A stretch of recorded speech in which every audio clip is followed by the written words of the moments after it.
Before we begin, tell me in the comments, where are you watching from today? They gave him 30 days to clear out his locker, hand in his badge, and pretend that 22 years meant something other than a liability on a pension spreadsheet. Leland Carr did it in one afternoon. He drove home on a Tuesday, not a Friday, not the last day of the month, just a Tuesday in November, and sat in the parking lot of the Dollar General on Route 9 for 40 minutes before he realized he had nowhere particular to be. That was new. That was something he was going to have to get used to. The army had taken him at 19 and shaped him into something useful. 2 tours in the Gulf, 1 in Afghanistan. Then 22 years in civil service, managing logistics for a federal contractor in eastern Tennessee, which was its own kind of war. Quieter, more paperwork, no medal at the end. When the contract was restructured and his position eliminated, they sent him a form letter with his name misspelled. Leland, not Leonard. Close enough, apparently. He was 64 years old and the world felt like a waiting room he hadn't meant to walk into. The house in Knoxville went 6 months later. Not dramatically. No foreclosure, no scene. His wife Carol had left 3 years prior, and the mortgage was always more hers than his in the emotional sense, even if both their names were on the deed. When they sold it and split the equity, his half was enough to live on for a little while, if he was careful. But careful was getting harder when you didn't have a reason to get out of bed at a particular hour.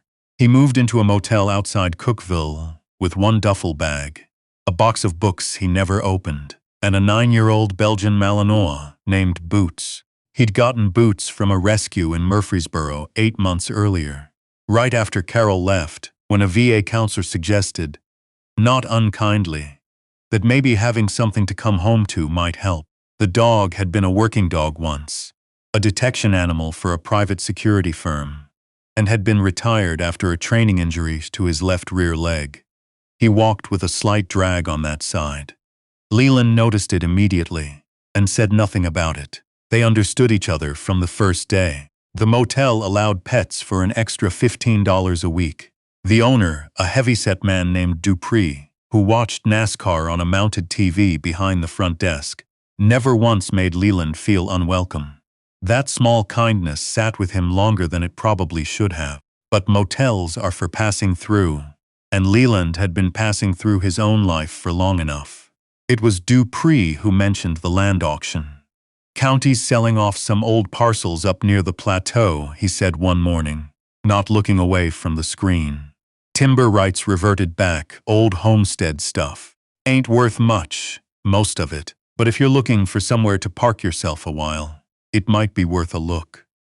Leland went to the auction on a Thursday morning, with $2,000 in a certified check and no real plan. The parcel that caught him wasn't the one with the cleared meadow, or the one with creek access that sent the bidding up to $40,000 before he'd even raised his hand. It was Lot 7, 14 acres on the western edge of the Cumberland Plateau, dense with second-growth timber. A seasonal creek that ran strong in spring and thinned to a whisper by August, and somewhere near the back of it, according to the county records which were not always to be trusted, a structure. The county called it a legacy dwelling. The opening bid was $8. Nobody else bid. Leland raised his hand. The auctioneer looked at him for a moment, then looked around the room. Sold, he said. $8. The drive out to Lot 7 took 40 minutes from the highway, and the last 2 miles were not what anyone would call a road.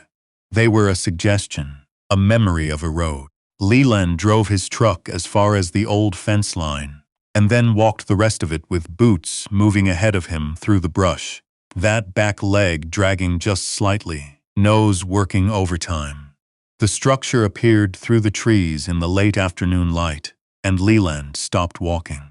It had been a farmhouse once, a real one with a porch and a pitched roof, and what had been a stone chimney before something, weather or time or simple gravity, had taken a chunk off the top. The porch had collapsed on the left side and tilted toward the ground like a man mid-bow. The windows were gone, covered over with boards that had warped and pulled away from the frames. The door was still there, hanging on one hinge, swinging slightly in a breeze Leland could barely feel. Boots walked to the edge of the porch and stopped. He looked back at Leland once. "I know," Leland said. He pulled the door open the rest of the way and stepped inside. The smell hit him first, old wood and damp earth, and something underneath that. Something older he couldn't name. Leaves had blown in and settled into the corners. The floor was pine plank, warped in places, but solid under his boots when he tested it. The ceiling was intact. The walls were standing. Someone had built this place to last, and it had lasted, even when the world forgot about it. He stood there for a long time. Boots came in behind him and walked the perimeter of the main room, slowly, methodically, the way he'd been trained. He didn't alert to anything. He simply walked the space and then returned to Leland's side and sat down. Leland looked up at the ceiling, then at the collapsed porch through the empty window frame, then at the chimney that needed work, and the floor that needed more.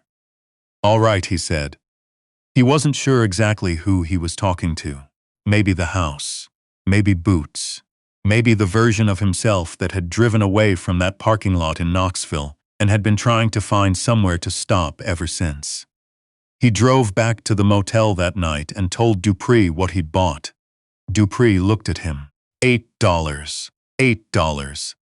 Dupree shook his head slowly, the way a man does when he's impressed but doesn't want to say so directly. "You're either the smartest person I've met this month, or you just bought yourself a very expensive camping trip." "Maybe both," Leland said. He gave his notice the next morning. Dupree waved it off and refunded the last week. The first month on the property, Leland slept in the bed of his truck with a sleeping bag and a camp stove and Boots curled against his legs for warmth. The nights got cold fast up on the plateau. Even in early October, the temperature dropped into the 40s, and by November it was brutal. He worked on the house during the daylight hours and stopped when the light went. Because he'd run an extension cord off a portable generator, but he was rationing the fuel. The porch came down the rest of the way on day 3. He'd planned to salvage the lumber, but when he started pulling at the rotted sections, the whole structure came with it in one loud, splintering collapse that sent Boots sprinting to the far tree line and looking back at him with an expression Leland could only describe as deeply judgmental. It was going to go anyway, he called after the dog. Boots did not appear convinced. The work settled into a rhythm. Mornings were for the heavy stuff, pulling damaged material, sorting what could be kept from what had to go, making lists of what he needed to buy. He drove into town twice a week. He learned which lumber yard gave him straight answers and which one tried to upsell him on things he didn't need. He learned that the woman at the hardware store on Jefferson Street, a small, sharp-eyed woman named Verna, had grown up 2 counties over and knew more about post and beam construction than he did. She gave him her phone number and told him to call if he got stuck. And he did call, twice, and she was right both times. The chimney was the first real victory. A man from the county extension office had told him it would need to be entirely rebuilt, which would cost more than he had. But when Leland got up on the roof and actually looked at it, he found that only the top 18 inches had crumbled. The rest was sound. The mortar needed repointing in 3 places. He bought a bag of pre-mixed mortar and did it himself over 2 days, lying on his stomach on the roof, with the cold wind coming off the plateau, Boots watching from the yard below, with his ears rotated forward like satellite dishes. When Leland lit the first fire in that fireplace, in early November, the smoke went exactly where it was supposed to go. He sat on the floor of the main room, back against the wall, feet toward the fire, and Boots pressed against his right side, and for the first time in a long time, maybe a long time, something in his chest loosened. He didn't cry. He was 64 years old, and he had buried friends and watched institutions crumble and sat in parking lots, wondering what came next. He was past crying easily. But something moved in him that night, something that had been locked up tight against the cold, and he let it. The walls went back up through November. He framed the new porch himself, slowly. checking each measurement twice the way his father had taught him in a different life. The windows took 3 weekends. He'd sourced old sashes from a salvage place in Cookville that were period-appropriate, close enough, and he'd reglazed them himself watching YouTube tutorials at the truck stop where he could get Wi-Fi. The neighbors, and he used that term loosely, the nearest house being 1.5 miles down the ridge, found out about him through the usual small-town mechanism, which is to say everyone knew before he'd told anyone. A man named Obie Sutton stopped at the fence line one afternoon in December and asked if he needed a hand. Leland said he was fine, and Obie said that was what he'd figured, but he'd brought a pot of chili anyway, which was sitting in the passenger seat of his truck if Leland wanted it. Leland wanted it. They talked for an hour across the fence in the cold and shook hands at the end of it. Obie came back the following Saturday with his grandson, and they helped Leland hang the new porch roof in half the time it would have taken alone. His grandson was 19 and asked a lot of questions about the army. Leland answered the ones he could and said he didn't know about the others, which was true in some cases and diplomatic in others. By January, the house was livable in a real way. Not finished. It would be a long time before it was finished in any full sense, but livable. He had a wood stove in the main room supplementing the fireplace. He had 2 windows that opened and closed.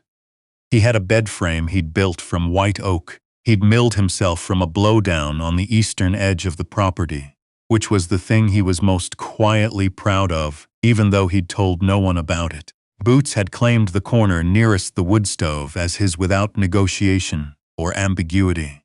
It was during one of those January evenings, fire going, wind working at the new windows, in a way that told him the glazing on the northwest corner needed more attention, that Leland's daughter called. Her name was Maureen. She lived in Charlotte with her husband and their 2 kids, and she called on Sundays usually, but this was a Wednesday. He knew before he answered that something had shifted. "Dad," she said, "I've been talking to Kevin." Kevin was her husband, a careful, well-meaning man who worked in insurance and had never quite known what to do with Leland, which was fair because Leland had not always made it easy. "I know what the house looked like when you bought it," Maureen said. "Obie Sutton's wife told his sister and his sister goes to my cousin's church, so small world," Leland said. "Dad." A pause. The kind of pause that had years in it. "Are you okay up there?" He looked around the room. Fire, dog, white oak floor, windows that kept the wind out, mostly. A chimney that drew clean. A porch he'd built with his own hands. "Yeah," he said. "I think I actually am." She was quiet for a moment. "I want to come see it," she said finally. "In the spring, me and the kids. I'll have the porch done by then," he said. Spring came up slow on the plateau. Slower than the valley, the elevation holding winter a few weeks past when the dogwoods were already blooming down below. But when it came full. The seasonal creek ran high and clear, and Boots discovered it with great enthusiasm and the approximate dignity of a wet mop. The woods behind the house went from gray to green in what seemed like a single week, and Leland started working outside in the mornings, again without a coat.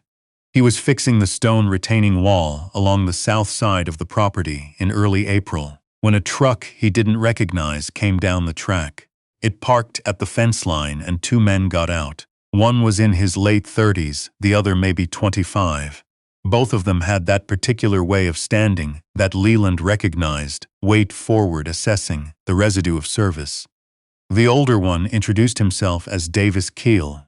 He'd heard about the property from Obie Sutton. He'd done 3 tours, Marine Corps, was living now in a rental in Crossville that was getting expensive, and had been told there was a veteran up on the plateau who had figured something out. "I don't know that I've figured much out," Leland said. Davis Keel looked at the house, the new porch, the repointed chimney, the white oak window frames, the cleared yard where the brush had been back when Leland bought it.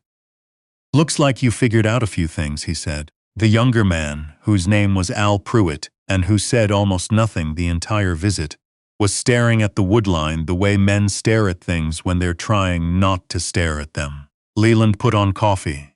They sat on the new porch for 2 hours. Davis talked. Leland mostly listened. Boots moved between them, submitting to ear scratches without self-consciousness. Somewhere in the second hour, Al Pruitt said, quietly, that he hadn't slept more than 4 hours in a night since he'd gotten back, and nobody said anything for a moment. And then Boots walked over and lay down directly across Al Pruitt's feet, and Al looked down at the dog and his expression did something complicated. "He does that," Leland said. Before they left, Davis mentioned that there were other guys in Crossville in similar situations. A few with housing challenges. A few just in a bad way. He didn't ask Leland for anything specific, he was just saying. Leland thought about it for a week. He had 14 acres. He had skills he'd spent the winter relearning. He had a truck and a connection to a salvage yard, and a woman at the hardware store who answered his calls. He had one house that worked. The question wasn't whether to help. The question was whether he was the right person for it, and whether he had enough to give, and whether what he'd built was real, or just something that felt real on good days. He called Maureen on a Sunday. "Tell me something honestly," he said. "When you picture me up here, what do you picture?" She thought about it. She was always honest when she thought about it first. "Someone who finally stopped running," she said. He didn't answer right away. "I was going to say I'm not sure this is ready for other people," he said. "Dad, it never is. That's not how it works." He found a second structure on the northeast corner of the property in May, which he hadn't known was there. It wasn't on the county records, just a small outbuilding that had been used for curing tobacco once, with a tin roof that was 90% intact, and walls that had some rot in the lower courses, but were fundamentally standing. A week of evenings with Davis Keel, who turned out to be a competent carpenter and a hard worker, got the walls stripped and resheathed. Al Pruitt showed up on the third evening, without being asked, and helped move lumber until dark without talking much. He ate dinner on the porch and thanked Leland in a way that was brief and real. By the end of June, there were 2 structures on the property that a person could sleep in without worrying about what the morning would bring. O.B. Sutton's wife organized a meal train that Leland didn't ask for and couldn't quite figure out how to stop. People from down the ridge brought casseroles and cornbread, and once, memorably, an entire smoked ham. They came to the fence line, not wanting to intrude, and left things on the post, and Leland learned their names and remembered them and waved when he saw their trucks on the county road. He was building something. He understood that now. He hadn't set out to. He'd set out to have somewhere to be. Somewhere that was his, a piece of ground that asked nothing of him, except that he show up and do the work. But things have a way of becoming more than what you planned for them, if you let them. The day Maureen arrived in late June with her kids, a boy of 12 named Finn, who wanted to know everything about the wood stove, and a girl of 8 named Lily who took one look at Boots and never fully left his side for the entire 4-day visit, was the day Leland understood something he hadn't had words for before. He stood on the porch he'd built and watched his daughter walk up the path through the yard he'd cleared, and he thought, this is what $8 bought. Not the house, not the 14 acres, not even the stone chimney or the white oak floors. It bought this, the reason to have built it, the thing waiting on the other side of the work. Maureen stopped at the steps and looked up at him. "You did all of this," she said. It wasn't a question. "Boots supervised," he said. She came up the steps and hugged him, and he held on a second longer than he usually did, and she let him. That evening, 4 of them on the porch, Leland, Maureen, Davis Keel, who'd come by with a small gift for the kids, and O.B. Sutton, who'd wandered up, because O.B. Sutton generally knew when there was occasion. Lily fell asleep against Boots in the porch swing, and Finn asked Davis questions about the Marines with the relentless accuracy of a 12-year-old who had done his readings, and the fire in the pit Leland had built from the chimney stones that had crumbled off the top, sent its light up into the dark above the tree line. And somebody said something, and somebody else laughed. And Leland sat back in the chair he'd made from a single piece of black walnut he'd found, blown over in the woods, and thought. I thought I was building a place for me to survive in. I didn't understand yet that I was building a place for other people to start from. He didn't say it out loud. There was no need to. The porch held it. The house held it. The $8 and the winter and the work and the dog and the creek and the men who'd come up the track, not knowing exactly what they were looking for, but finding it anyway. All of it held that truth without needing to say it. Boots opened one eye, confirmed that everything was in order, and went back to sleep. Leland sat with it. The evening, the people, the place. Some things can't be repaired back to what they were. But sometimes, if you do the work right, what they become is something better than the original. Stronger in the broken places. More itself for having survived the damage. He was 64 years old. He had 2 tours in 22 years, and a parking lot in Knoxville and an $8 deed in his name. He had a dog who supervised. He had a daughter who'd driven 4 hours to stand on his porch. He had, in every way that counted, enough. See you in the comments.